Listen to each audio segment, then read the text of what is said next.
Okay, so I'm back.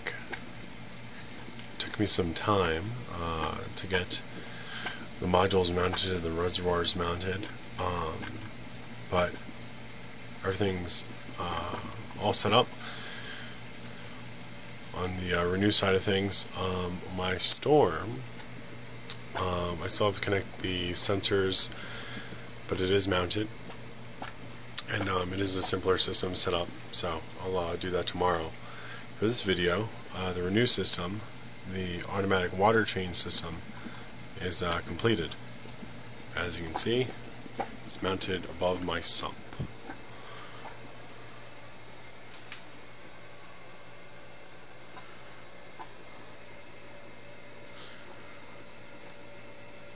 So, here are the reservoirs, and my containers are, here's my salt water, prepared salt water, and this is where the RODI unit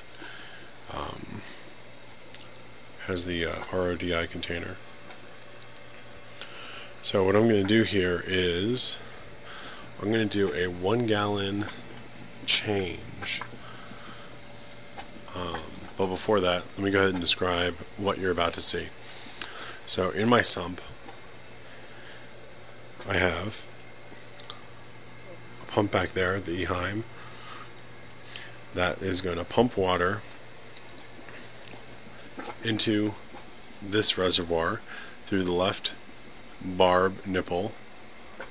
It will fill the reservoir, and any excess will flow back down into the sump.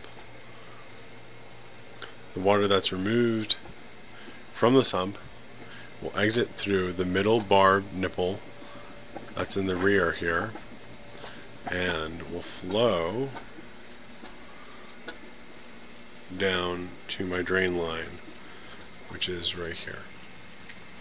And that goes to the exterior drain of the home. It's done so by gravity, so you want to make sure you have a path that I can follow without any dead spots. Now, while that's happening, at the same time, the second reservoir is being filled from the saltwater prepare tank up into the reservoir, and much like the first reservoir, any excess flows down back to the container. And you can see here the middle barb output flows back into the return section of my sump.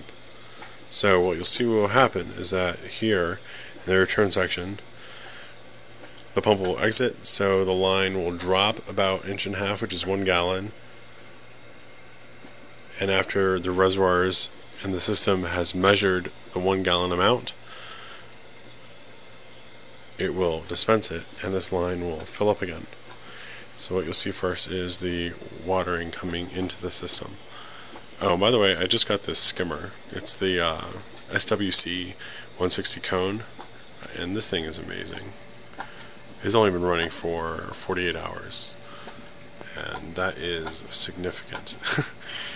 But anyways, so what I'm going to go ahead and do is, you can see here, again, this is the Pro model.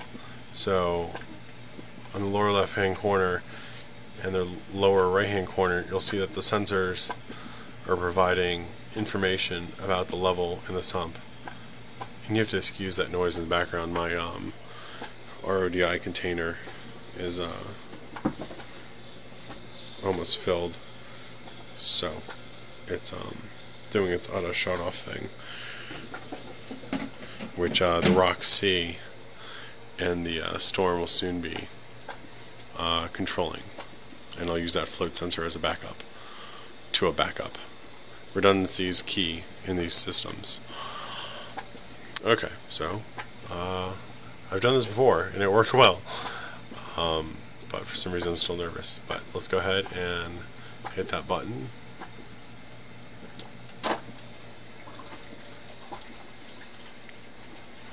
And the reservoirs are being filled.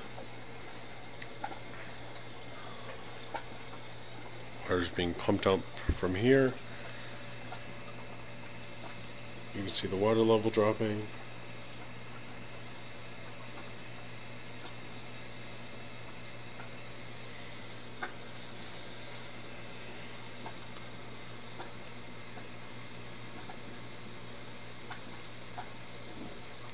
So that is the excess coming out of the first reservoir, and you'll see the excess coming out of the saltwater bin. The saltwater bin reservoir fills up a little bit slower because there's a little bit more head height. There you go. You see the excess. So now what you'll see on the status of the meter, it says meter. Basically making sure to now dispense. So now water is being dispensed via gravity back into the return chamber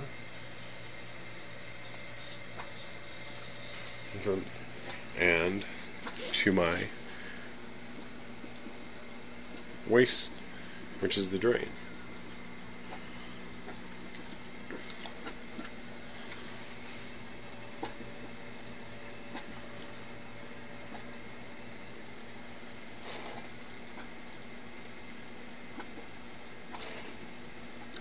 So now, you'll see the water level is exactly where it was when we first started. 1 gallon out of the original tank water and 1 gallon in of freshly prepared salt water. And this was more so time taken in just making space, making sure I had enough in an angle for the gravity drops, and making sure it was all accessible. My space isn't too tight down here, but I did want to make it somewhat neat. I still have a lot more cleaning up to do. As you can see, I just have cable ties, and at the moment you'll see this white extension cord going to the pump of the salt water tank. I'm going to get a proper extension cord and make that a little less conspicuous. But in case you're interested